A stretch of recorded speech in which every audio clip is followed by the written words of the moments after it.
Uma sociedade um pouquinho patriarcado, melhor, é o crime perfeito, isso aí é racista. Tem um bando de babaca. Com ódio das mulheres. Eu acho que o deboche é muito bom. Calma-se. Tem gente que gosta, tem gente que se identifica. Senta direito, garota. Oi, gente, esse é o Senta Direito, Garota. Eu sou a Juliana Amador. E hoje estou aqui com uma mulher maravilhosa, pra variar.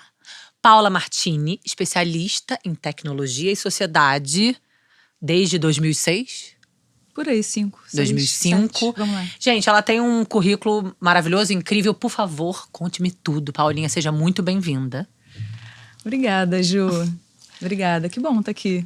Gosto muito desse espaço de troca, de conversa. O que você quer que eu te conte? Desde quando você nasceu, mentira. Não precisa. Mas assim, sua história, né, pessoal e profissional, para você chegar nesse lugar que depois eu quero que você explique também para as pessoas o que é uma especialista em tecnologia e sociedade. Tá bom. Então vou começar de uma curiosidade que eu tinha. Eu comecei a usar a internet muito cedo, era 96. A internet comercial, ela chegou ali por volta de 95 no Brasil. E eu sempre fui muito fascinada por tecnologias digitais. Nerd. Vamos falar nomes. Projeto da Feira de Ciência, queria clonar um passarinho. Aquelas coisas assim. Os amigos todos foram parar no IME, no ITA. Só eu que fiquei trabalhando com cultura. Pois bem, eu sou uma nerd que trabalha com cultura e tecnologia há muito tempo. Mas essa curiosidade que eu tinha, ela vem de um lugar de conexão humana. Até por isso o fator sociedade, né?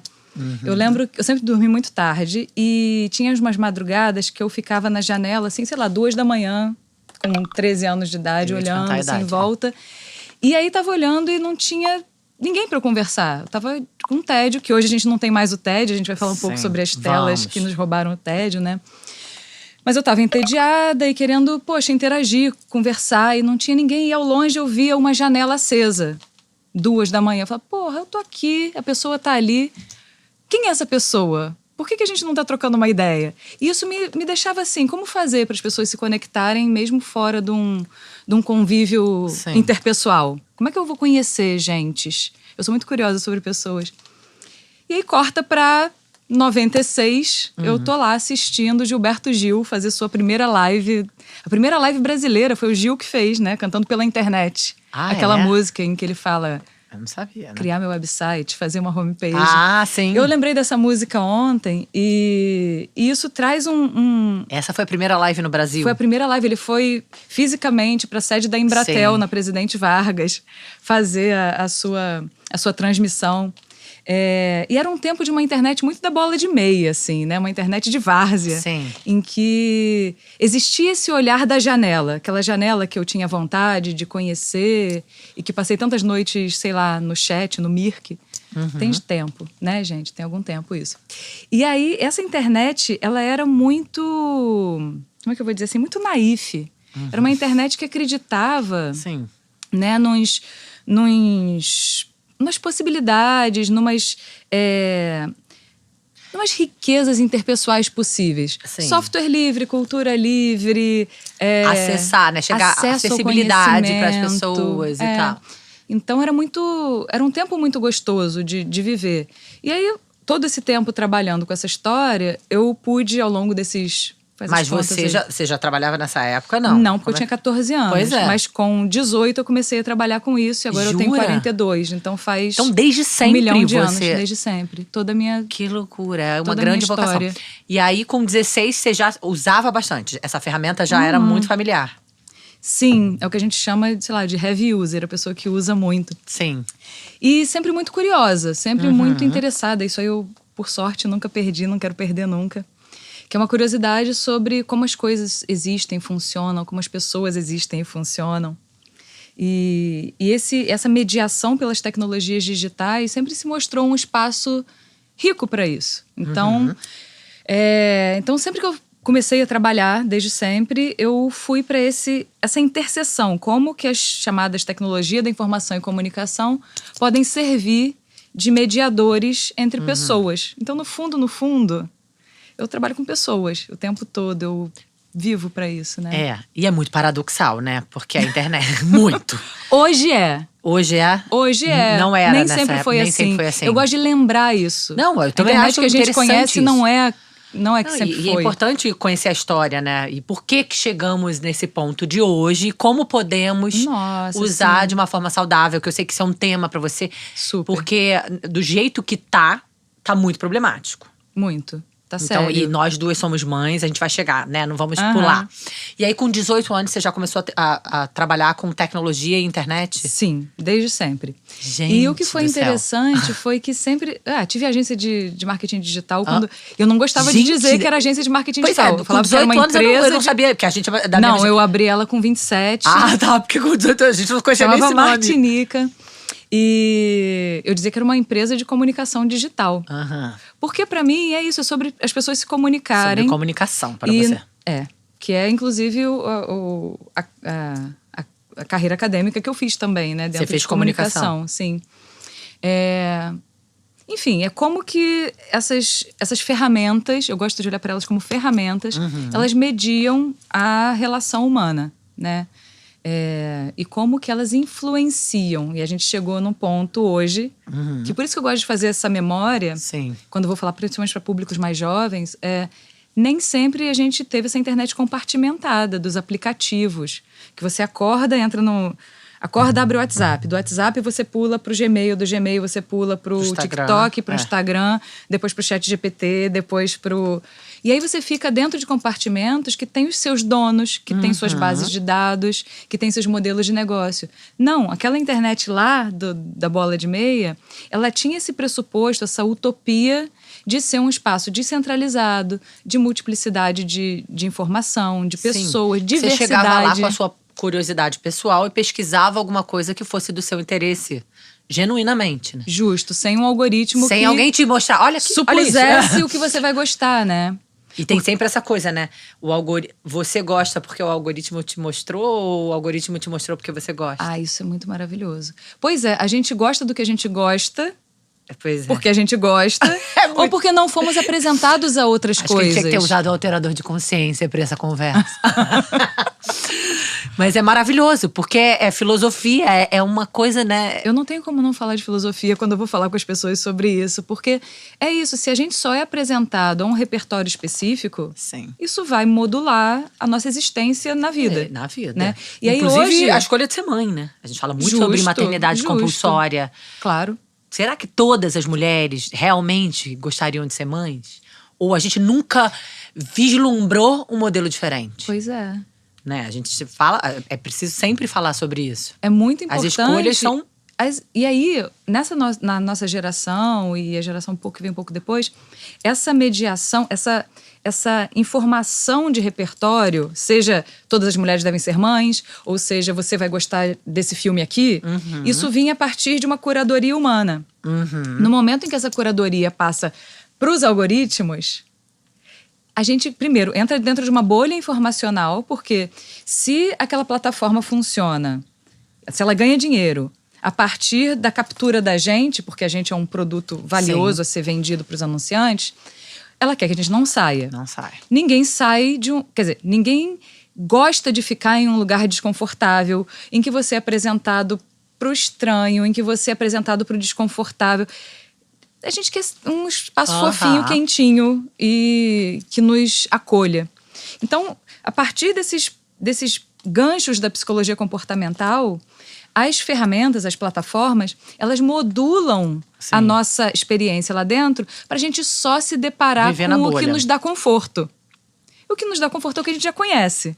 É o que ressoa, é o que faz a gente… é isso mesmo, tá todo mundo falando disso. Quem é todo mundo? Sabe? Sim. O seu todo mundo, mas o todo mundo de outra pessoa é outro. Então, essa mediação sendo algorítmica, ela, faz com que a gente não saiba nada sobre o diferente, ou seja, não tome contato com outros repertórios. E fica é como se a gente fosse virando sei lá, a gente vai secando. Porque eu acho que é nas bordas que Na as diversidade trocas que a acontecem, gente… justamente. É no incômodo. No incômodo. É na reflexão, na hora que você é deparado com uma coisa diferente do que você tinha pensado. Isso é maravilhoso. Maravilhoso. Só que isso não é conveniente em termos Sim. de modelo de negócio. Então, estamos ali Sim. chafurdando no que a gente já Paulinha, conhece. mas vamos voltar. Eu sou louca por esse assunto, me tira Não, esse dele assunto correndo. é maravilhoso. E a gente vai ficar nele. Eu acho que a gente vai bom. acabar ficando nele e destrinchando, né? É uma cebola gigante. Sim. De milhões de camadas. Mas você… Essa sua trajetória, você vai contando um pouquinho, de repente, antes de chegar aí, você foi se especializando, você foi entendendo, opa, tá todo mundo ficando bitolado demais. Como é que foi essa história? Eu contei só o comecinho do comecinho, né? Você contou o comecinho do comecinho e depois você já veio pro problemão que agora, como é que a gente lida com esse problemão? Eu acho que tudo tá no comecinho da gente, sabe? Eu acho que por isso que me chama a atenção falar de comecinhos. Mas eu vou falar do meio do caminho, né? Isso. Durante 6 anos eu fui pesquisadora de um centro de pesquisa super importante chamado Centro de Tecnologia e Sociedade da Fundação Getúlio Vargas, com o Ronaldo Lemos, que é um dos grandes nomes dessa interseção da tecnologia com a nossa vivência cotidiana e com os aspectos políticos, econômicos envolvidos, né? E aí, dentro desse centro de pesquisa que olhava justamente para a relação das pessoas mediadas pela tecnologia, eu pude, durante esse tempo inteiro, que coincidiu com o tempo do Gil sendo ministro da Cultura. Então, o que foi o Gilberto Gil sendo ministro da Cultura? Pontos de cultura, software livre, todas as vivências que vislumbravam uma internet mais livre. Sim. Foram, uma democratização foram do apresentadas. saber. Assim, uma democratização do acesso. Do acesso. Os pontos de cultura eram justamente isso, né? Que as pessoas pudessem criar e disseminar. Imagina, época do kit multimídia. É interessante também voltar e contar que as coisas nem sempre foram. Mas bem, durante esses anos eu fiquei lá na Fundação Getúlio Vargas de 2006 a 2012 como pesquisadora e líder de projeto. Depois eu fui abrir minha agência, teve época em que eu fui head de inovação do Museu do Amanhã e também dirigi o laboratório, teve época em que eu dirigi o digital do Rock in Rio, teve época em que eu dei um tempinho para ser mãe, para mais maternar do que qualquer outra coisa.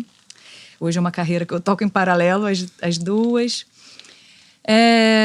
Sempre teve esse olhar, né? Sempre teve esse lugar de questionar e de ser curiosa. E sempre foi essa paixão, né, pela tecnologia. Sempre. E pelas pessoas. Sim. Que é interessante isso, porque tem os nerds, né, muitas vezes se afastam das pessoas, porque se sentem mais confortáveis ali, atuando numa tecnologia. E você tentou, de alguma forma… Eu acho que a tecnologia tem que servir a gente, né? E não o contrário, que tem aquela expressão do poder sobre e poder com, né? Eu gosto mais do poder com do que a gente ficar submetido ao poder de um mecanismo tecnológico, né? E aí, entrando já um pouquinho, como que a gente pode fazer com que essa apropriação das tecnologias seja crítica, seja filosófica. Pois em que momento rica, dessa né? sua carreira aí, né, incrível, meteórica, você foi percebendo que tinha alguma coisa errada também? Desde do primeiro minuto. Desde o primeiro minuto? Desde o primeiro minuto. Do primeiro minuto em que… Não vou ser justa. Desde o primeiro minuto ali por volta de 2000 e muitos, assim. Rede social já? Quando as redes sociais se tornaram mais disseminadas e ubíquas com a questão do celular. Quando você tem que… Você acaba com o entrar na internet e o sair da internet. Você está nela o tempo inteiro. Está na internet o tempo inteiro. Então, nesse momento em que todo mundo… Sim, eu acho que isso toda aí foi a população, toda a sociedade foi mergulhado ali sem nenhum espírito crítico, e aí a curadoria algorítmica de fato começou, me veio essa sensação de que a gente não pode perder esse bonde. Perdemos o bonde. Perdemos totalmente o bonde. Agora tem o bonde da inteligência artificial. Calma. Estamos perdendo. Então, assim, eu não sou exatamente a pessoa mais otimista, porque tô vendo como está sendo feita. Tô sendo agente e testemunha desde sempre, né? Mas eu digo que nos bons dias eu tô realista esperançosa, assim, como diz Ariano Suassuna, que é onde dá pra estar. E aí, dentro dessa esperança, uma esperança ativa, não uma esperança de esperar, mas um esperançar, eu criei essa iniciativa chamada Internet das Pessoas, que é de letramento digital, porque as pessoas se apropriem de forma crítica. Elas têm algum repertório. Desde a gente falar da história da internet, por que as pessoas precisam entender que nem sempre foi assim, e principalmente o que elas podem fazer dentro de seus pequenos espaços de poder, o que elas podem fazer para fomentar uma relação mais saudável, mais segura, mais crítica, sabendo que E manter a sua estamos autonomia, né? E mantendo sua autonomia. Autonomia, soberania. O mínimo que dá, assim, realmente dá pouco. Dá pouco. Dá pouco. E assim, eu acho que a gente percebe por nós mesmas, né? Como nós somos pessoas, mulheres, muito críticas. E a gente… Eu, né, percebi que você, assim como eu, gosta de lidar com o desconforto, de se aprofundar nas coisas. Então, assim… Eu já me incomodo com a minha… Eu que sou adulta e que nasci antes, né, da internet. Já me incomodo com a minha relação. Com esse fato de, como você falou, a gente agora… a gente não entra na internet, a gente está na internet. E isso é assustador até pra gente. Imagina pras crianças. Você já quer chegar nesse ponto? Eu quero falar uma coisa que você falou que me lembra o assunto da maternagem, né? Da compulsoriedade do maternar, ou de ser mãe. Uma coisa que me chama a atenção, que dá para fazer até um paralelo com violências de gênero, é que na nossa relação com o digital, vou chamar de digital, ou de tecnologias digitais, como que a gente queira. A nossa relação com o digital, ela tá recaindo para uma culpabilização da vítima. Sim.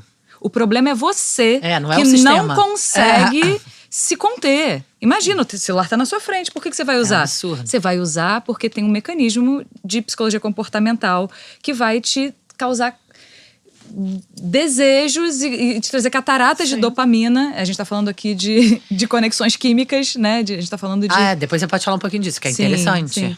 Então, por que eu faço esse paralelo? É a mesma coisa que você dizer que você foi estuprada porque você tá com short curto. Sim. E comida, tipo, por que as pessoas se alimentam de alimentos ultraprocessados? Como é que são as propagandas, o acesso, como é que tá os alimentos Qual dispostos no preço supermercado? Do alimento ultraprocessado? A acessibilidade de um alimento… versus um alimento… É muita alimento, coisa, é isso. né? Nunca é pessoal. É sempre nunca é. sistema, é sempre coletivo.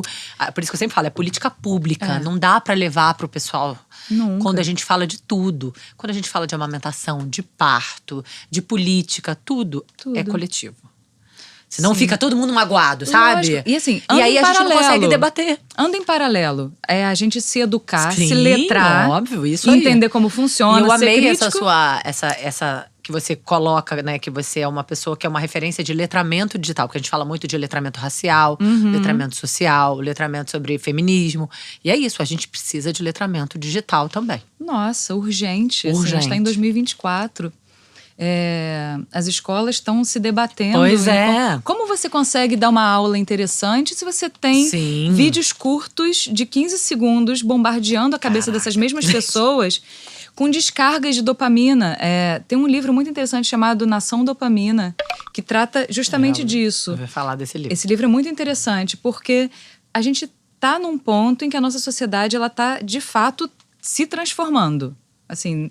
A mediação pela tecnologia está sendo um disparador de algo muito mais profundo, das relações interpessoais, das relações profissionais, das relações intrapessoais, A né? sexualidade. A sexualidade das pessoas está gente. sendo afetada. Sim. A gente tem crianças com muito pouca idade tendo acesso à pornografia. Sim. E também tem crianças, adolescentes, assim… quase jovens que não se interessam por sexo porque estão imersos na vida virtual também. Então, olha só quantas… E no meio disso ainda veio uma pandemia. Pois justamente para essa faixa aí. A pandemia encontrou elas na entrada da adolescência. Lembra da entrada da adolescência? Lembro. Era maneiro. Muito. Não foi para essa galera. foi. E é justamente essa geração que tá agora com, sei lá, com 15 16, que é o mercado de trabalho daqui a pouco. Então, olha essa virada. Como os tempos de cada geração estão ficando cada vez mais exprimidos, eles podem ter… É muita coisa. É muita coisa acontecendo. Não sei nem por onde começar perguntando pra você. Eu tenho tantas… Pode ser muito angustiante, assim. Então, por exemplo, quando eu penso, sei lá, no Yuval Harari, né? Quem leu Sapiens, quem leu Homo Deus, 1 milhão de livros dele. É um cara super interessante, mas que a gente acaba de ler querendo cortar os pulsos, porque ele traz verdades, né? Eu tento fazer isso com um pouco de carinho. Sim. Eu tento fazer isso com um pouco de… Tipo, segura aqui minha mão, vamos olhar junto essa merda enorme que tá acontecendo. E como a gente pode, de alguma maneira, se proteger, navegar nisso. Navegar. Só pode navegar, não dá pra parar, não dá… Ou você se afoga ou você navega, flui, né? Sim, e tem essa coisa também de não tem mais como evitar. Não, já é. Né? Não existe essa, Não, não tem. essa vida paralela. Não, vamos viver sem telefone, sem internet. Não tem. E assim, eu não sou tecnofóbica. Eu adoro as tecnologias desde sempre. Mas a gente precisa olhar para elas de maneira muito crítica e não achar que é magia. A gente não pode achar graça de umas paradas que… a gente estava aqui conversando no bar, e o celular aqui em cima, a gente falou de Salvador. E aí abriu no celular, tinha passagem para Salvador, haha. Não é haha. Conta pra quem não sabe que isso aqui é algoritmo. Estamos sendo ouvidos o tempo inteiro. Isso não é uma… admirável mundo novo, eu acho. Assim. Acho que a gente tá mais pra Aldous Huxley do que isso. Então, não é… Isso, porque existe uma teoria da conspiração. Estamos o tempo inteiro sendo ouvidos. É. Isso é um fato. Cadê meu celular? Estamos o tempo todo sendo ouvidos. E é isso. Agora, Paulinha… Tem como a gente proteger as crianças? O que a gente pode fazer? Você tem feito um trabalho em escolas, não é isso? Tenho feito trabalho com escolas, com redes de biblioteca da Prefeitura de São Paulo. Tenho feito trabalhos com universidades. Eu tenho falado em muitos lugares. E tanto para públicos, assim, né? Falando para muitos, né? Tentando ser inclusivo, mas fazer uma interconexão ali, mas de uma forma palestral ou workshops, mas também eu faço muitos atendimentos 1 para 1. É uma coisa que eu gosto. Família ou Eu gosto muito, porque eu consigo cuidar, é quase uma terapia, né, no fim das contas. Eu consigo cuidar do que aquela pessoa passa, aquelas pessoas, né? Sim. É bom sempre lembrar que vão muito menos pais e mães do que só mães. Sim. Né? Quem está ali interagindo comigo geralmente é a mãe. E geralmente é uma mãe preocupada com o filho na internet, com as crianças na internet? Sempre. Estamos, né? Então. E aí, o que eu posso cuidar com essas pessoas? Seja de uma forma mais pública, assim, com mais pessoas, ou no 1 para 1. É entender aquela realidade e saber, bom, qual é o tipo de uso que cada pessoa está fazendo, cada criança. E, primeiro, comunicar que a relação das crianças com as redes sociais é de 13 anos para cima. Isso é inegociável. Isso é um ponto básico e inegociável. Eu acho maravilhoso deixar isso bem claro. As plataformas em si já listam. Então, se o filho reclamar, gente, fala, está lá. Leia o termo de uso que você não vai ler, filho, toma. E o que acontece? Muitas vezes tem um choque geracional. Desculpa um segundo. É importante dizer que a plataforma bota no termo de uso que a idade mínima é 13 anos. Não é porque ela é boazinha e ela não quer que um filho de 10 anos use. Adoraria, inclusive. Pois é para ela se proteger. Sim. Né, das coisas gravíssimas que podem acontecer com uma criança menor de 13 anos usando. E que continua acontecendo, porque a gente sabe que tem crianças menores de 13 anos usando. Mas o que eu acho muito importante é que assim, tem muitas famílias que sentem um choque geracional e falam, eu não entendo nada disso. Sim. Ele já nasceu conectado. Sim. Ou então também, já perdi esse bonde. Eu ouço muitas coisas nesse sentido, mas é importante que a gente saiba que assim como a gente não larga o filho sozinho, até determinada idade, sozinho andando na rua, a gente não descuida da alimentação dele, a gente tem essa responsabilidade. Sim. Vai sentar a bunda e vai ter trabalho, sim, de configurar celular, de não sei o que lá. Então, assim, e ao mesmo tempo também, eu gosto de fazer uma ressalva de que a gente está falando de diferentes parentalidades, né? Existem infinitas famílias que, se não derem esse dispositivo na mão da criança, não pode sair para trabalhar e a criança está com a vizinha que está olhando e a mãe vai sair às 4 da manhã e vai voltar às 9 da noite. Então… primeiro é isso, não culpabilizar a vítima. Não, com certeza. Eu acho fundamental, é isso, a gente poder falar disso a partir de um lugar acolhedor. Estamos todos na merda.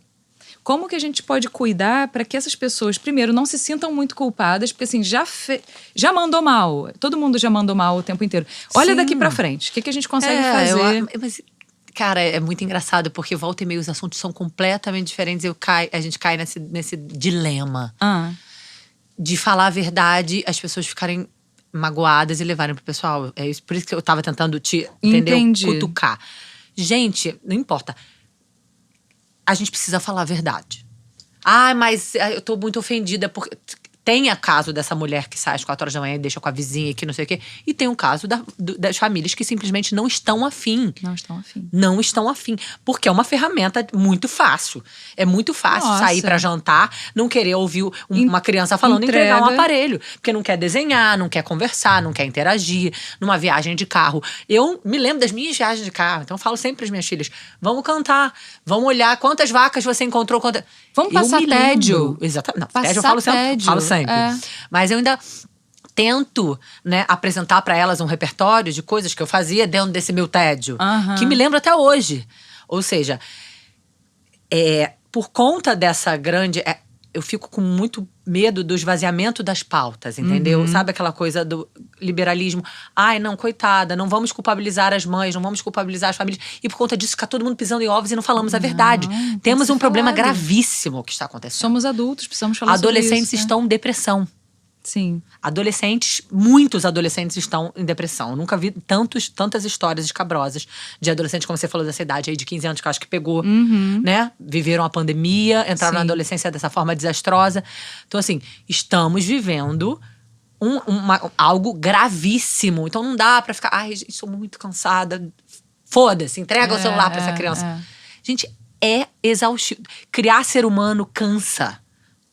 Educar cansa, tudo cansa. Tudo cansa, entendeu? Gente, não dá pra gente usar a carteirada de que estamos todos cansados e simplesmente cagar para um ser humano que tem informação. Isso como sociedade. Eu acho que a gente tem que cuidar do outro, todos. Tem que ser política pública, não é aquela família esmagada que a gente vai apedrejar. Mas a gente precisa falar disso. De uma forma… Isso, política pública que a gente tá falando. A política de saúde, inclusive. Mas não dá pra ir a mãe que dá o celular toda hora e falar, ai, não quero ouvir a Paulinha, a Paula, essa bruxa que está falando que eu estou adoecendo meu filho. Leva pro pessoal. Gente, é um problema. Sabe, pra gente importa pouco como é que você vai receber isso e digerir e lidar. Acho maravilhoso esse trabalho que você faz de atender cada família, ir nas escolas. E se você puder ir numa escola pública, melhor ainda. Porque isso é política pública. De fazer como que a gente, como sociedade, pode cuidar desse problema. Sim, porque é um problema social. É um problema social. Sim. Eu gosto muito de pensar sobre formas da gente manejar… Pra mim é manejo. Igual você, sei lá, vai manejar… Tem um fogo, ele tem uma fogueira, eu vou manejar a fogueira. Sim. Vou botar uma lenha mais pra cá, outra mais pra cá, pra aquele fogo durar mais. Ou tem uma composteira, vou manejar esta bodega pra ela poder acontecer direito. Então, como é que a gente maneja essa nossa situação? Né? Como é que a gente maneja o fato de que, sim, as crianças e adolescentes vão ter acesso às ferramentas? E o que a gente precisa fazer para…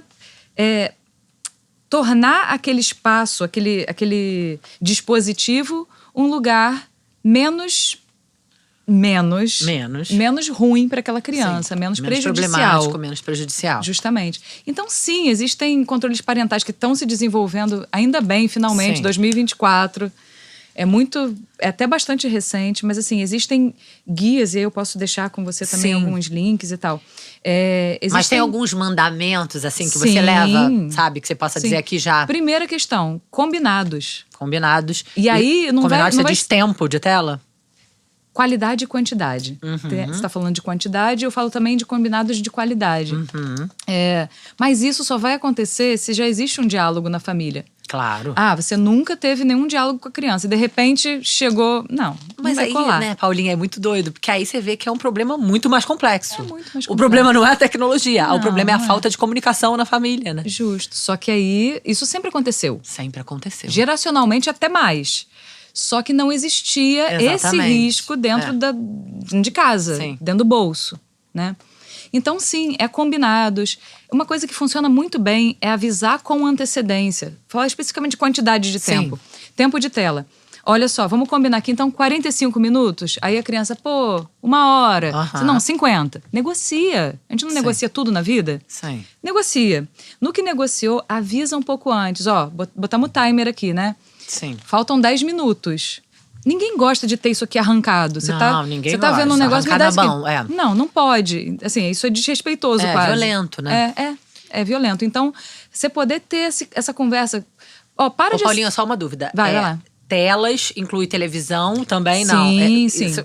Eu gosto de falar de dispositivos. Isso. Então, televisão, Smart TV, né, principalmente. Smart TV que você diz é YouTube, mas séries e filmes não se… Sempre se aplicaram. A gente tem classificação indicativa justamente para isso, né? Classificação etária. Então, quanto a isso, essa classificação etária, a gente, no fator séries, desenhos e filmes, a gente consegue se guiar. Tem um 16 escrito exatamente. ali. Tem um 14, um 12 legal, que a e minha um 18. filha, que vai fazer 11, ela fala, não, tá ali L, tá ali 10. Beleza, tá livre, tá 10. Se ela tem mais que 10, se joga. Acontece isso, bom… Aí esses streamings e tal, é muito mais tranquilo. Existem controles parentais ali dentro e precisam ser configurados. E beleza, cada um usa o seu perfil, sucesso. Usa no celular, usa na televisão, que seja. É mais fácil, né, de controlar. Agora, a gente tem os outros ambientes que podem ser acessados pela Smart TV, que é o YouTube. O YouTube, principalmente, que as crianças e adolescentes adoram. E a gente usa isso no celular. Redes sociais, ela começa a ser objeto de atenção das crianças a partir aí de uns 10 anos. Sim. Normalmente. Porque aí, como a gente tem essa questão das danças do TikTok, a gente vê crianças menores achando isso maneiro. Porque dançar é maneiro. Dançar é legal, o amigo ver você dançar é legal.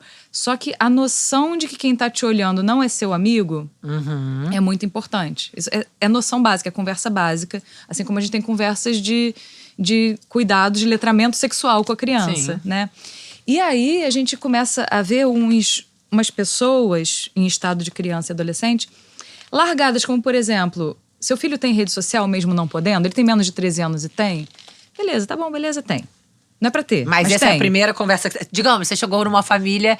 Não recomendo. Você quer que ele tenha? Vou te dizer todos os problemas que existem em ele ter rede social. Primeiro, é um consumo alucinado de conteúdo que vai fazer com que o cérebro dele seja reconfigurado. Você quer o cérebro do seu filho reconfigurado? Que tá ainda numa fase neuroplástica. Neuroplástica. Super, né? Se, assim, livre-arbítrio. Quer? Vai ficar. Então fica sabendo de umas coisas. Sim. O TikTok do seu filho, você tem como linkar com a tua conta. Vai ter que criar uma conta TikTok, amiguinho. Eu tô aqui pra te dar trabalho. Então você vincula, você tem como fazer essa conciliação.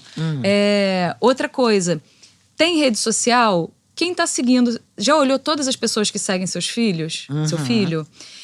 Você olhou quem interage com o conteúdo dele? Você olhou o teor dos comentários que chegam? A conta é aberta ou é fechada?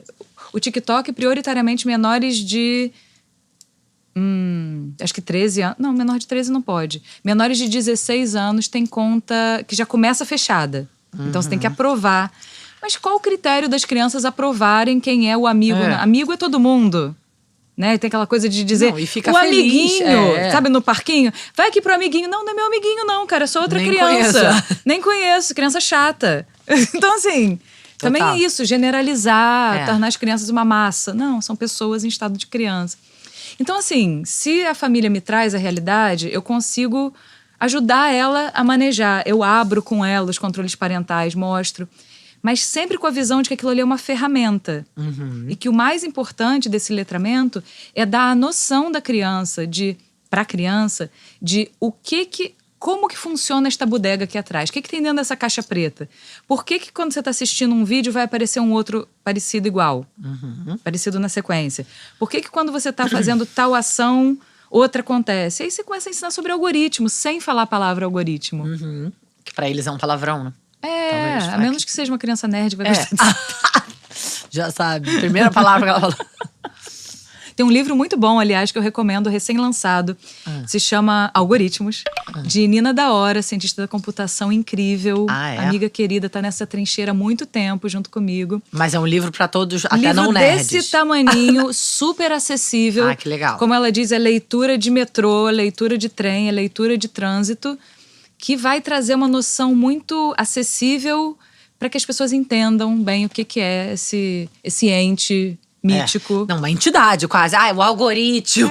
Gente, é só código computacional, não tem nada diferente disso. Não, é um Deus. E aí algo uma que questão está por séria, trás. é um código computacional que foi programado por Uma pessoas. pessoa. Não, é que nem Que assim, tem o seus algoritmo vieses, é que tem racista. sua visão Não, de gente, o as algoritmo pessoas- a não sociedade é é racista. racista. A A pessoa pessoa é que racista. configura aquilo ali é racista. Ou quem mandou, e quem aprovou, e quem Sim. programou, né? Aquela cadeia. É foda. Assim, a gente tem maneiras de navegar. Uhum. Aí você vai falando isso, é isso. Não recomendo antes de 13 anos ter rede social. Sim. E a partir de 13 anos tem rede social. E aí? Abraça o teu Paulinha, B.O. exato. Então, a gente consegue manejar os tipos de conteúdo que a pessoa vai acessar a partir de algumas configurações. Pois tá? Trazer uma polêmica. Traz. Não existe, ou existe privacidade Ai, que ótima pergunta. para uma criança de 13, 14 anos? Na internet, na rede social? Uau. Eu vou fazer uma outra pergunta. O que é privacidade?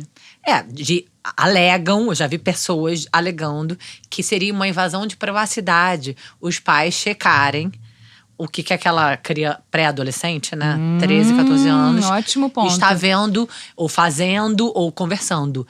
Eu não acho. Eu acho que, Eu pelo tive uma contrário, eu acho que é discussão- responsabilidade. Eu tive uma discussão maravilhosa com a Roseli Saião, aquela educadora parental foda. Quem estiver procurando, depois eu posso deixar o link também. Foi uma conversa incrível, em que o ponto dela é o seguinte: não vem com essa. Eu também Não falo, não vem vem com com essa. Eu essa. também falo, não vem com essa. O que é legal, um ponto que ela falou que eu achei muito bom é o seguinte: sabe aquela mãe que dá umas incertas, que de repente surge no play? Total. As adolescentes, crianças e adolescentes saberem que eventualmente vai chegar a mãe louca que vai dar umas incertas. Aí eu vou trazer um pouco de Foucault, assim, na verdade, mas traz um senso de que, cara, eu não tô desassistido. Sim, isso é fato. Existe uma possibilidade de, em algum momento, pipocar Sim. uma pessoa responsável que vai olhar o que eu tô fazendo. Eu acho assim, cara… Isso serve pro digital também. Sim. Então, existem formas da gente fazer isso com mais ou menos diálogos com o filho. E eu Sim. gostaria muito que as famílias todas tivessem bastante diálogo. Mas é conseguir… Existe a parte aberta. Quem tá comentando nos negócios do teu adolescente? Que tipo de pessoa… Já entrou nas pessoas que estão Comentando seguindo? o que tá exposto. O mas que tem tá exposto. DMs, Exatamente. A DM já é privacidade? Pois é. Então, se você não… Isso é uma conversa ótima. Porque, assim, a meu ver, você fazer isso de uma forma velada é uma invasão. É quase você ler o diário de alguém, né? Sim. Não é legal. Não é bom, você quebra uma confiança. E aí você pode dar ruim. Existe a possibilidade de conversar com essa criança e com esse adolescente e dizer: eu quero de vez em quando ver o que você está conversando. Ou, sabe esse grupo de WhatsApp que tem aqui entre as crianças para jogar Free Fire, para jogar, sei lá, aquele monte de jogo? Tem que ter um adulto aqui dentro. Eu vai ter. realmente… Exatamente, eu acho que isso é inegociável. Eu penso assim, a internet… a gente tem essa falsa impressão de segurança, sabe? Que ela tá, tá ali no quarto. Nossa, não, ela não Eu tá no fico quarto. imaginando de verdade a minha filha sozinha no meio da rua, completamente vulnerável. Completamente. É assim que eu enxergo. Cheia de tarado. Exatamente, com tarados em cheia volta, de- sabe? É assim que eu enxergo. Então, assim, eu acho que é minha responsabilidade fiscalizar. Eu não acho que uma criança que não tem maturidade pra votar, não tem maturidade pra beber, não tem maturidade pra dirigir, não tem coisas que só adulto faz. Para entender a maldade Então, humana. exatamente. Eu não acho que existe privacidade que não possa… Entendeu? Que um pai e uma mãe que são diretamente responsáveis seja inviolável. Eu não sei que se eu pode- usaria os termos privacidade e inviolável, porque são muito fortes. Mas o que a gente… Não, sou eu. Sim, mas o que eu acho que questionando. a gente pode… Claro que tudo é a forma como se é feito, de qualquer maneira, como você falou. Tirar da mão o telefone ou avisar que daqui a 2 minutos você vai desligar. É ser respeitoso com aquela outra pessoa, então, né? Isso é fundamental. Né? Qualquer relação ser respeitosa. Porque a criança, o adolescente é um ser humano e tem que ser respeitado. Sim. Isso sim. Mas avisar. Eu acho que é muito importante avisar. Eu vou olhar. É um espaço violento. Eu estou olhando porque eu te amo muito. Eu estou olhando porque eu preciso te proteger. Porque eu tô te cuidando, porque eu cuido da sua Isso alimentação, é cuidado, eu cuido exatamente. da sua escola, eu Sabe cuido como de... é chato? Todo dia quando eu falo, tem que comer brócolis. Não dá pra se alimentar. É igual, não dá pra se alimentar só de chocolate. Chocolate é gostoso, chocolate é uma delícia. É maneiro, mas... Eu sei que é gostoso pra caramba, mas faz mal. Eu várias vezes vejo vídeos com a minha filha. E eu sempre fui bem, assim, exigente com a alimentação. E ela hoje em dia come todas as besteiras do mundo, porque ela tem quase 11 anos. Mas é isso, ela ama comer comida e tal, enfim. Cara, tudo é educação. A verdade é educação, né? Educação alimentar, educação sexual. A gente e agora é educação digital. A gente existe para ser facilitador, a gente existe para ser guias, né? Eu acho que a parentalidade é uma guiança Muito. de alguém. Muito. É a guiança que a gente é o guardião. A gente é o guardião. E o que é ser o guardião? É você prezar pelo bem-estar, pelo isso aí. bem então, viver assim, eu acho que daquele ser. respeito é acima de tudo. Mas Senão- essa senão você questão da quebra um privacidade. pacto. Respeito acima de tudo. Inclusive, ver junto, se for possível, entendeu? Não Lógico, ver. Eu vou ver quando você não estiver olhando. Não, vamos sem ver ameaças. junto. Sem fazer de alguma forma com que aquela adolescente não se sinta invadido, mas Nossa, protegido. Tem uma noção de privacidade que eu gosto muito, porque geralmente a gente fala: eu não tenho nada para esconder, minha vida é um livro aberto, ou já deu merda mesmo, meus dados estão por aí. É verdade, tem essa coisa, né? E é tá legítimo tudo que na as nuvem. pessoas sintam isso. Mas eu gosto A nuvem é outra entidade. A nuvem é outra entidade, gente. E eu gosto de retrucar com uma outra noção de privacidade.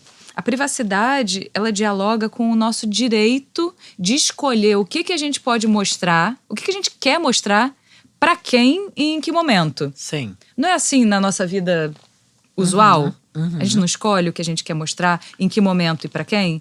Então, a gente cuidar digitalmente dos nossos amigos, estou falando aqui já no papel de uma pessoa adolescente, né? Cuidar da imagem dos amigos. Pra nos pôr os amigos, isso. Assim, consultou aquela pessoa? Você está sendo consultado? Não, aliás, essa coisa, cara, é muita cebola. É uma cebola gigante. É uma cebola Paulinha. infinita. Porque essa coisa da é interessante isso, porque a gente tá falando de privacidade, né, dos pais. Eu trouxe esse assunto porque eu já vi esse debate surgindo e fica todo mundo meio sem saber o que fazer. Eu posso invadir as contas do meu filho, eu não posso. Invadir não pode invadir, a gente não deve invadir nada na vida. Isso. Eu acho que é menos invasão e mais supervisão, né, ser guarda, chamar guardião, chamar junto, eu preciso comunicar ver, isso, eu preciso incluir. Isso é mais por aí e, né, se você tem uma relação de cumplicidade, de verdade, isso facilita muito, né? Nossa. Muito, esse processo. Agora, é engraçado a gente falar de privacidade quando tudo que a gente não tem com a rede social é privacidade. Tudo virou público, né? Tudo é postado. Depende, cada um escolhe, né? Mas a gente virou ainda tem essa escolha. mas virou. Individualmente, as pessoas têm essa escolha. A geração mais nova posta sobre tudo, fala sobre tudo, Sim. posta tudo. Sim. A dor, tá morrendo, tá vivendo, tô não sei o que, tô postando. Sim. Essa necessidade de comunicar tudo que tá vivendo. Sim. Que também é uma falta de… tudo é muito exposto. E sem entendimento sobre as pegadas digitais que ela vai deixando. Muito sobre as pegadas digitais e sobre onde vai chegar, pra quem tá chegando isso. Justamente. Qual é o olhar do outro, né? Aí a gente já entra numa coisa quase de educação midiática, que é um outro âmbito também ligado ao letramento digital, mas que não necessariamente é digital, que é você entender sobre pessoas, é entender sobre a comunicação. Então, se eu estou escrevendo algo, primeiro eu me perguntar por que eu estou fazendo isso, para quem, o que eu espero que sintam quando leiam isso, porque aí eu consigo ser crítico sobre o que chega para mim. Eu tô vendo essa notícia aqui que chegou no grupo de WhatsApp da família, mas o que esperam que eu sinta lendo isso? E aí você começa a decodificar a mensagem midiática, né? Desde, sei lá, não precisa ser recente não, sei lá, procura no YouTube o debate de Lula e Collor em 1990. Rede Globo, tudo padrãozaço, não existia internet direito. Então, como é que era aquela edição? Primeiro, enquadramento da câmera. Um era assim e o outro era assim. Um grandioso e o outro amassado. Edição de corte. Então, como que uma mensagem foi construída naquele tempo para tirar um candidato e colocar outro? E como que hoje todo mundo tem a ilha de edição da Globo no bolso? Sim. a gente escolhe, a gente é curador. Todo mundo é dono de um canal, né? Todo Somos mundo. todos- Nós somos todos mídia. Né? Então, como que dentro dessa nossa vivência, a gente já tá sacando o que é edição. Eles já sabem o que é edição. A gente precisou. Eu precisou fazer comunicação. Fazer comunicação social em 1999. Eles não. Sim. Eles já entendem isso, só que sem a malícia. Uhum. Então, entender, voltando um pouco àquilo que a gente falou, já nasceu conectado. Eles não têm o mais importante, que é a maturidade, a malícia sobre o teor, o conteúdo. Aquela história do meio e da mensagem, né? Sim. McLuhan nunca foi tão contemporâneo. Uma coisa é o meio e outra coisa é a mensagem. Só que hoje, o meio, a forma como isso acontece, já se tornou a mensagem. Então, essas pessoas em estado de adolescente e criança, como que a gente faz para incutir nelas um espírito crítico? Isso é educação midiática, isso é educação digital, letramento digital, ou como a gente queira chamar. Precisa pra ontem nas escolas, né, Paulinho? Pra anteontem. É assustador. E a falta de habilidade social? A falta de habilidade social que ainda foi piorada, né, com Sim. essa mediação digital. Isso é um assunto muito complexo, né? Como que a gente trata disso? Assistimos agora esse acontecimento no BBB. É sempre bom trazer para o BBB, porque também é uma coisa que tem, né, um evento que acontece que muitas pessoas assistem. É uma menina TikToker, super famosa. A gente provavelmente não conhece, eu não conhecia. Provavelmente você também não conhece. Eu não, graças a Deus. Mas ela é muito famosa dentro desse universo. E é isso, ela tem não sei quantos, 40 milhões, eu nem sei, mas números escalafobéticos, muitos seguidores. E é aquilo, ela vive naquele mundo, é muito Truman Show, né? Tipo assim, naquele mundo que ela vive, que provavelmente ela passa muito tempo, porque uma menina de 20 anos para ter 40 milhões de seguidores, ela deve estar É o trabalho dela. Então, ela é o centro do mundo, né? Tudo é sobre ela. O curtida, o hate, o ai, te amo, fada sensata, nunca errou, demônia, caraca, não sei, tudo é sobre ela. E provavelmente também a relação dela com a ferramenta devia ser, né, de muito tempo, muito mais do que o saudável. Ela entrou no Big Brother, que também é uma situação extrema, né? Sim. Um confinamento e tal, ficou sem rede social e teve um surto. Nossa. Né? Apertou o botão, pediu pra sair. Eu achei uma grande oportunidade para se debater isso. Lá ficou evidente, primeiro que tudo… Eu não sou psicóloga, mas assim, para uma pessoa interessada nos temas, uma pessoa que, né… Uma comunicadora que recebe mulheres como você, então que recebo boas informações e que tem um senso crítico, deu para perceber ali que ela… Primeiro que ela, em vários momentos, mandava frases do tipo que ela achava que estava todo mundo atuando. Ou seja, era tudo sobre ela. Assim como na conta dela, do TikTok. Sim. Entendeu? Todo mundo tava atuando. A Globo montou uma parada pra ela.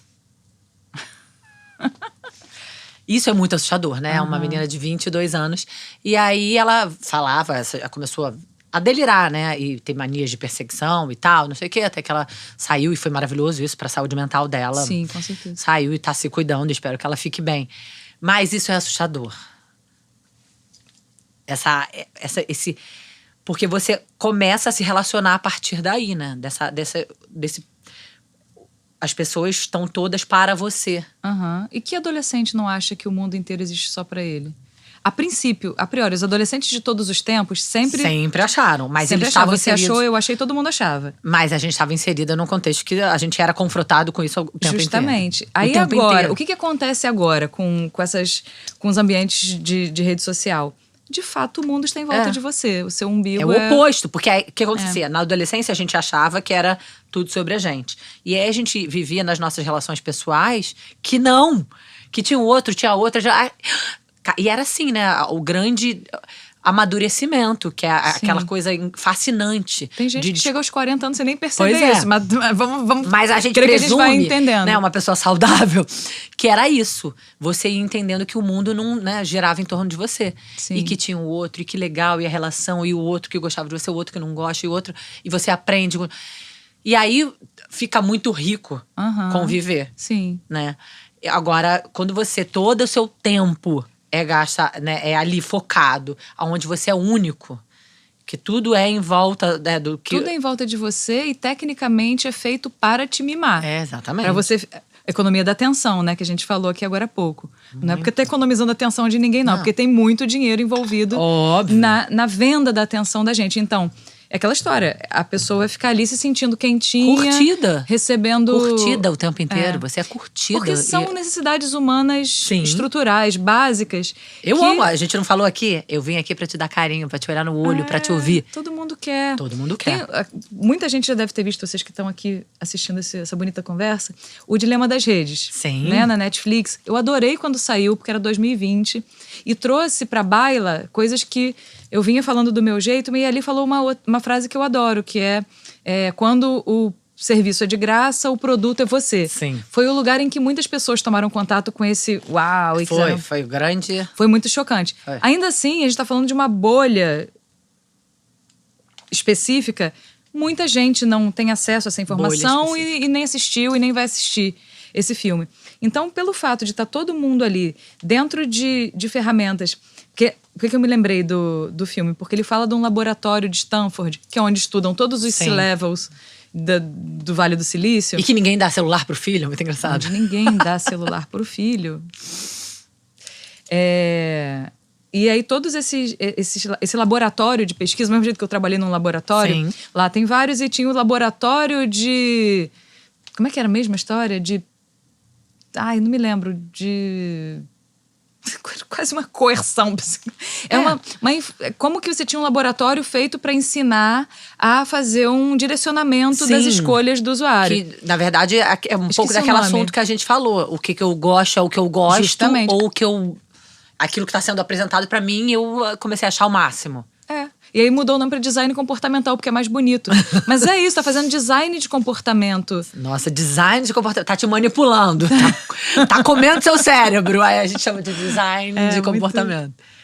Sempre teremos nomes bonitos para as barbaridades, né? Sim. Então, assim, mas fala, você tava do dilema das redes. A gente tá nesse contexto em que tá sendo problematizado, não é um assunto... Ai, meu Deus, que surpresa, Paula, você tá falando isso. As pessoas me diziam isso 10 anos atrás. Hoje não é surpresa para ninguém, só que vai banalizando. A questão que eu falei, fazer piada disso, ou tratar como se fosse, já tá assim mesmo. Não. Vamos partir do nem sempre foi assim. Eu ainda acho, Paulinha, que estamos discutindo e problematizando na nossa bolha. Totalmente. Eu às vezes fico impressionada que pessoas assim... que são pessoas, né, que têm acesso a vários tipos de informação, elas não problematizam. Por uma série de motivos, desde recorte socioeconômico até desinteresse. Não, comodidade, não sei, já é o que tá. Sim. Pois é, esse é o que sempre esteve, não é justificativa para nada nesse mundo, mas... Eu não sei, quando falar, porque a rede social... Para mim, rede social... Para mim, não. Assim, o conceito de rede social é o lugar onde as pessoas se encontram. Então, é a padaria, é todo mundo ali em frente vendo a banca do jornal e comentando a notícia. Isso é rede social. O resto são plataformas de redes sociais.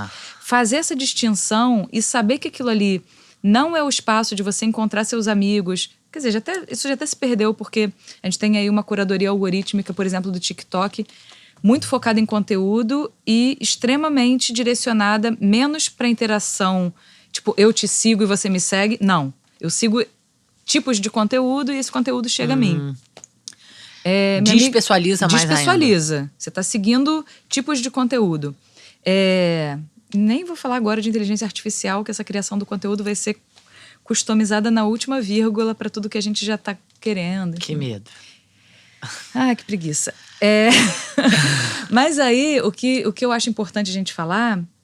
uma coisa que aconteceu semana passada, quando eu divulguei uma palestra essa cor da manhã, uma amiga minha falou, Paula, porque eu tô muito chocada, eu entrei no... Ela tem nossa idade. Entrei no TikTok, eu não tinha nunca entrado. Criei uma conta do 0% e 0. Em 13 minutos, eu tava recebendo conteúdos sobre... meninas de 13 anos, meninas novinha rebolando, sei lá o que, de saia levantada. Então, existe. Esses nichos de conteúdo estão aí o tempo inteiro, muito facilmente acessíveis. Eu vou sempre trazer essa... Tem uma Coisa Essa que cegueira que a gente quer assunto ter. que tá de mãos dadas com o seu trabalho, que é a regulamentação da mídia. Né? Total. A regulação ela tem que estar de mão dada com a educação digital. Eu sempre falo isso. Falar só de letramento digital é importante pra caralho, a gente sabe o que é Sim, isso. porque é educação. É onde a gente pode manejar. É. É educação, é base. Entretanto, se deixar só aqui é criminalização de vítima. Sim. Então, a gente como sociedade civil, como que a gente se organiza, né? A partir dos nossos lugares de poder também. Imagino, não sou ninguém, eu só tenho meu filho. Não, gata, você dirige a conta daquela multinacional ali. Vai vender uma campanha boa, vai se vira. Grandes poderes, grandes responsabilidades. Então, é uma coisa que não dá pra gente desver o nosso papel enquanto habitantes de espaços de privilégio, eu com meus espaços que eu consigo adentrar, você com os seus, a outra pessoa com quem ela consegue falar. Isso precisa chegar à pauta a ponto de se tornar política pública. Existem uma série de organizações que eu acompanho e conheço há muitos anos, muitas pessoas lá dentro também, que vivem e trabalham e fazem lobby para isso acontecer. A gente fala de lobby como uma coisa horrorosa. Não, o lobby é maravilhoso. O lobby da indústria do cigarro está aí desde sempre, conseguindo muito. O lobby das big techs também está conseguindo muito. Temos que ter o nosso lobby de sociedade civil organizada que está primando pela regulação, né? Pelo como que a gente consegue fazer com que esses espaços eles sejam minimamente adequados para a sociedade. Do mesmo jeito que a gente não tem hoje mais publicidade de cigarro na televisão. Tudo isso é regulação. Menor de idade fazendo propaganda de bebida. Menor E de agora, idade. aí fizemos uma pressão, agora já não é mais gostosa, de bunda de fora, fazendo propaganda de bebida. Justamente. É isso. Através de Mas pressão. a indústria, ela sempre vai empurrar. Sim. Agora, Paulinho, Não dá pra acho que esperar delas, né? você não… Talvez a gente não foi clara, e eu quero ouvir da sua boca. A gente meio que agiu como se todo mundo soubesse os prejuízos, os perigos. Perfeito. Bom, desde… Você falou a questão de imagem, por exemplo, né? De questões de autoimagem. Então, você tem aí dismorfias, em geral. Isso sempre existiu. Claro. Só que tá potencializado. Na revista Capricho. Na revista Capricho, que a gente lia e só tinha que Gisele tá Bündchen com gigante 14 agora. anos. Sendo a Gisele Bündchen de 14 anos, gente, desculpa. Só que hoje, não é mais a Gisele Bündchen, não é mais a atriz inacessível. Sim. Não é mais um ícone. É a girl next door. Sim. Que vive qualquer pessoa que se torna uma influenciadora e que Essa menina, inclusive, que eu te falei, ficou famosa fazendo a dancinha. Então, a gente começa a achar que esse estilo de vida é normal. Não é. Então, desde dismorfia, questões de relação com a própria imagem, a gente tem outros mais suaves, né? Que é o… Suave não, mas, enfim, mais corriqueiros, que são tipo FOMO. É o Fear of Missing Out. É o adolescente que vê a postagem, ele vê os amigos que foram comer uma pizza sem ele. Ah, entendi. De você ter ficado excluído. Isso também é…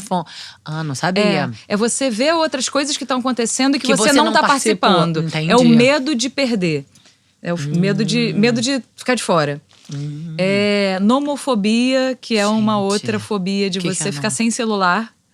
Se o celular acabar a bateria, o que vai acontecer comigo se meu celular acabar a bateria ou se eu perder meu celular? No Dilema das Redes acontece isso, que a menina, ou o menino, não lembro do personagem, vai lá e quebra o vidro.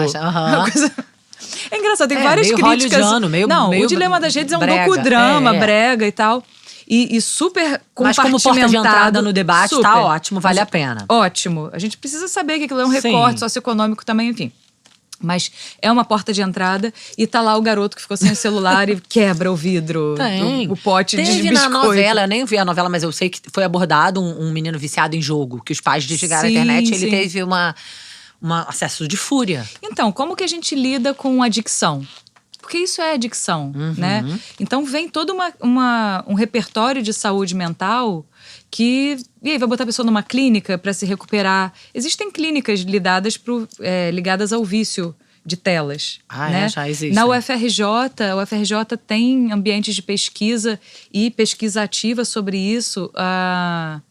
O Instituto Delete cuida disso há muito tempo lá dentro também, com criação de conteúdos e pesquisas, mas também ligado ao Instituto de Psicologia, se eu não me engano, ou de Medicina e Psiquiatria.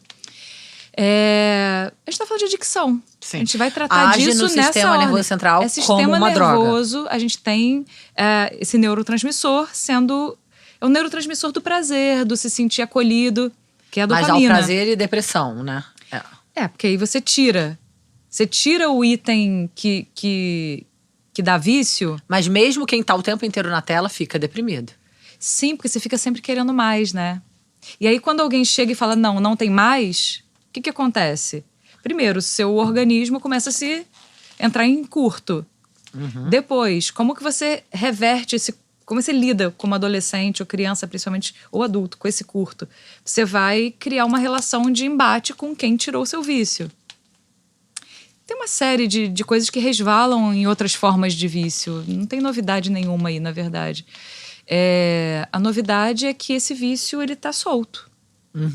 Você não compra, não sai bebendo na rua a qualquer momento. Você não sai se injetando a qualquer momento ou cheirando em qualquer momento, mas você tem ali essa droga do nosso lado, aqui dentro do nosso bolso, pipocando notificação e dizendo, vem cá, vem ser amado aqui um pouquinho. Olha que delícia isso aqui que eu fiz pra você. Assustador. É punk, é assustador. A gente tem espaços de manobra, mas do jeito que tá, com a regulação ainda engatinhante, a gente ainda vai ferrar umas gerações aí. Sim, tem a questão da pedofilia, né? Nossa. A gente não entrou aqui. Seríssima, aberta. Tem um perfil que eu gosto muito do Instagram, chamado da Shaylee. Aliás, uma pessoa maravilhosa para vir conversar com você. Ela não é do Rio. Ela mora em São Paulo, né? Acompanho ela desde o início. Também. Né? Eu gosto muito dela. Ela é muito boa e ela traz muito isso, ela fala que informação protege. Então, enquanto os pais não têm noção de quão escancarada é essa rede de ação de pedofilia, sem o menor controle das plataformas, porque elas não estão nem aí. Não estão nem aí. Enquanto os pais não tomam noção e não se chocam, isso continua acontecendo, porque você dá o celular para a criança, você não faz controle parental, você não configura. Sim. Aconteceu comigo uma coisa muito bizarra. O meu filho viu pornografia com 8 anos de idade. Meu filho. Casa de ferreiro. Casa de ferreiro, gente. Assim, ninguém... Lógico, a gente sabe disso. Então, é isso que eu te lembro, não levar pro pessoal. Não é então, sobre... por que isso aconteceu? Por quê? Porque ele teve acesso a um celular que não estava... Era um celular antigo. Sabe aquele celular antigo que as pessoas dão pra criança? Eu tinha... Enfim, não vou entrar em detalhes.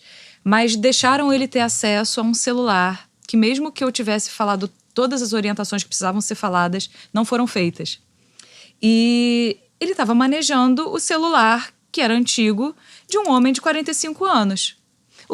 Quais anúncios são mostrados para um homem de 45 anos, ou para uma mulher de 40, ou para um... Não importa, para um adulto, né? O que é mostrado para essas pessoas é diferente do que é mostrado para uma criança com um celular fechadinho. Com aqueles... Né? Então, por exemplo, estava meu filho lá jogando games online, que surge aqueles anúncios. Pipocou anúncio, ele clicou, ou sem querer ou querendo. E o anúncio abre o navegador, certo? Abriu o navegador e o anúncio era de site pornô. E quando eu tive acesso a esse celular, finalmente, eu fui abrir esse celular e tinha dezenas de abas de home de site de pornografia que meu filho de 8 anos teve acesso. Foi foda, assim. Foi a coisa mais bizarra e triste e desesperadora. Uma sensação de... Muitas sensações. Uma sensação de... Que é muita violação. É muita violação do imaginário de uma criança de 8 anos de idade. Porque não é sexo. Não. É pornografia. Pornografia não é sexo. Eu falo aqui, isso eu acho que em 140 episódios eu falei. Pornografia não é sexo. Falar de pornografia infantil já tá errado. Porque não é pornografia. É compartilhamento não consentido de imagens de cunho sexual de crianças e adolescentes. É crime. Falar de pornografia já parece que Que dá tesão. Que dá tesão. Ou falar revenge porn, né? Aquela pornografia de vingança. Eu termino com você, aí tem um vídeo nosso, eu jogo na rede. Isso não é pornografia, é compartilhamento não consentido de imagens íntimas. Crime. Então, isso ter acontecido comigo, aconteceu comigo.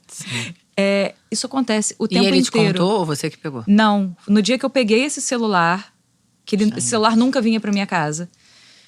E aí eu peguei esse celular e falei, deixa eu olhar aqui, deixa eu fazer meu trabalho. E aí no que eu entrei, cara, eu tive taquicardia, foi surreal, assim. Quase cometi crimes de violência. Imagino. E corri atrás pra entender há quanto tempo ele tinha visto aquilo. Peguei meus hackers amigos, minhas hackers amigas, mulheres da Coding Rights, foda, organização feminista de direitos digitais, sigam. Que máximo. A Joana Varon, foda, minha amiga e ativista digital dessa seara há 15 anos. Precisamos trazer ela aqui. Traga a Joana Varon, ela vem, vai brilhar aqui. A Jo, falei, cara, Jo, eu era um nada, né? Sim. Socorro, corre aqui. Aí ela veio, pegou o aparelho e levou. Por acaso ela estava junto com as hackers todas dela, que elas estavam num encontro. E elas conseguiram mapear pelo histórico. Não um histórico que a gente conseguisse entrar. É um histórico de tem nomes, até esqueci. Sim. Uns históricos mais profundos. Eu consegui mapear que isso estava acontecendo há muito pouco tempo. Então, assim, o que eu pude fazer? O que a gente faz numa situação dessa? Vamos abrir essa conversa agora. O que você faz? Seu filho viu pornografia, sua filha viu pornografia. Como que a gente lida com isso? Primeiro ponto, não querer morrer, não querer se matar, se jogar da janela porque você é uma péssima mãe. Conversa. Sim, Primeira sempre, conversa. Você não sempre. viu sexo, você viu pornografia. Sexo é outra coisa. Sexo é um ato consentido. Um ato consentido. Isso aqui você... Entre adultos. Tem muitas conversas para se fazer a partir daí. Sim. Né? Tem muitos especialistas que cuidam dessa... Só que essa realidade, ela é muito frequente. Tem muita criança vendo pornografia. Muito pré-adolescente. E vão ver porque é proibido. Sim. Vão ver porque não pode ver. Vão ver porque o amiguinho... E é isso. Eu gosto de tratar dos cuidados digitais e do letramento digital como um cuidado coletivo. Igual vacina. Não adianta só eu me vacinar. É um pacto coletivo de que, cara, se você tá tomando essa informação, você, enquanto família, partilha isso com todas as famílias que você tem acesso. Sim. Porque não adianta nada. O teu filho vai pra casa do amiguinho. Sim. Então, é bem bizarro o que tá acontecendo. Tá todo mundo muito com a bunda na janela. Tá todo mundo muito vulnerável. Claro. E o que a gente pode fazer é manejar. É tentar fechar essas portas que vão estar sempre escancaradas porque elas são positivas e acessíveis para o modelo de negócio desses ambientes, né? Sim. Nossa, tô impactada, mas tudo bem. Eu nunca tinha falado isso, porque às vezes... Sabe aquela questão da pessoa sentir vergonha porque foi estuprada? Não, mas ou da pessoa sentir vergonha porque passou por uma situação bizarra? Acontece o tempo inteiro. Acontece o tempo inteiro em todas as famílias. E é importante. E você fez nas famílias mais digitalmente letradas. Pois é. E é mais uma vez importante, porque isso, ele tinha um telefone. Ele tinha um telefone que... Enfim, eu nunca quis que tivesse. Mas é só pra jogar joguinho quando eu estiver olhando, estiver perto. Cara... É isso, beleza, mas perto. toma aqui, ó. Olha aqui a configuração, toma aqui na sua mão. Manda esse telefone. Não, o telefone nunca vinha. E um dia veio. E era isso. As famílias são as mais diversas, né? Sim, com certeza. Então... essas coisas acontecem. Sim. Saibamos ou não. Por acaso eu fiquei sabendo. Por acaso eu consegui... Que bom que você ficou sabendo, consegui na saber verdade. num tempo isso, curto, né, Paulinho? mas... Porque de alguma forma, ali, ele foi afetado por isso. A gente é afetado. Ele foi afetado, a família foi afetada. Exato. Mas você foi ali, teve seu tempo de você fazer sabe o que é seu importante? papel Acho que de isso me educação. lembrou uma coisa importante. Esse telefone foi tomado dele. Eu falei, filho, vacilamos. Ainda tem que trazer pro coletivo, né? vacilamos. Você, com 8 anos, você teve acesso a conteúdos que não são para criança de 8 anos. Vou te dar um exemplo, falando para ele. Quando eu converso com você sobre política, é igual a forma como eu converso sobre política com a sua tia Marina? Você já viu a gente conversando? Você já viu conversando? A gente trata das coisas dentro de um nível que adultos entendem, adultos percebem, adultos já viveram coisas. Você teve acesso a conteúdos que não são para os olhos de criança porque não tem a maturidade para lidar. Então eu tô pegando esse aparelho, eu vou cuidar dele de forma que ele seja um aparelho adequado para uma criança de 8 anos. E um dia esse aparelho voltou para ele configurado e ele tem esse aparelho super configurado agora. Que já deveria ter tido antes, mas... Sim. É isso. Ele falou alguma coisa sobre o que ele sentiu? Ele não queria falar sobre. Porque as crianças às sentem vezes, vergonha também. elas sabem que estão fazendo uma coisa que é inadequada. Sim. Né? Sabem que estão fazendo uma coisa que não é... Que estão fazendo ali uma transgressão. Uhum. Ninguém quer falar da transgressão que cometeu, né? Então, até isso a gente tem que respeitar. Não tem que tirar de dentro da boca da criança. Ela não tem culpa. Não. Quem tem responsabilidade Sim. são os adultos, que são os cuidadores, né? Com certeza. Ô, Paulinho, acho que nem dá mais pra plagiar nessa altura do campeonato. Deixa pra depois. O bicho vai pegar mais ainda, né? Muito. Porque se a gente, sei lá, se a heurística da nossa mente funciona com a noção de que se eu vi, aconteceu. Sim. Agora a gente tá vendo coisas que não aconteceu. Tudo muda, até o direito agora, muda. Essa semana, até Sora, o direito, né, jurídica, tudo muda. Tudo muda. Mas essa semana, né, saiu o Sora da OpenAI, que é você ter text to image. Você digita um prompt bem digitado e ele criou imagens realísticas, né? Então, o audiovisual agora, ele pode ser criado a partir de um prompt digitado de 5 linhas. Chocante. Então, claro, o que a gente como sociedade pode fazer?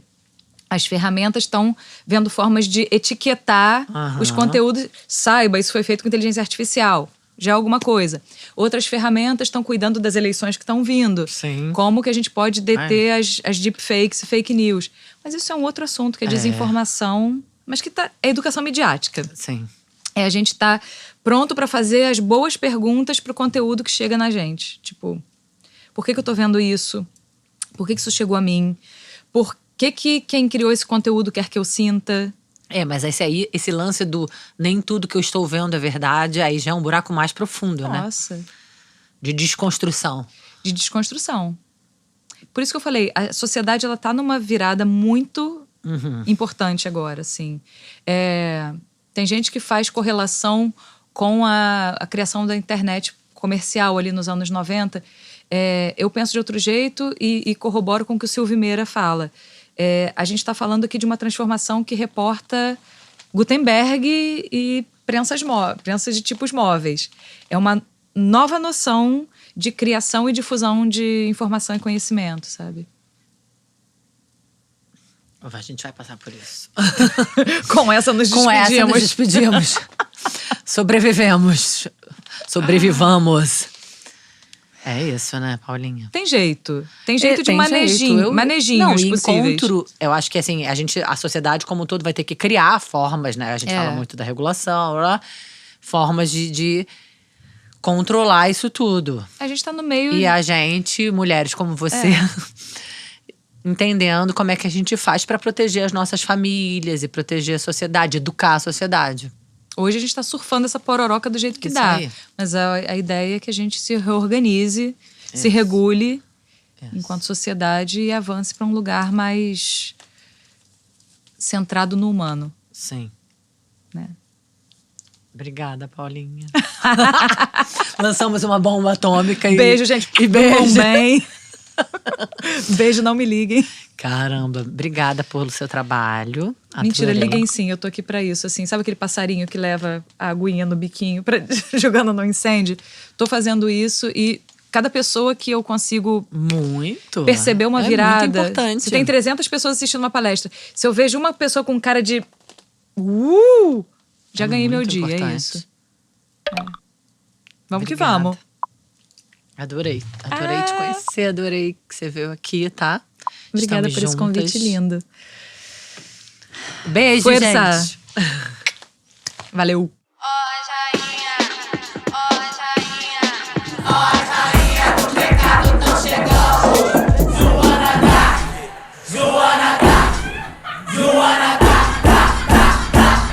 Senta direito, garota.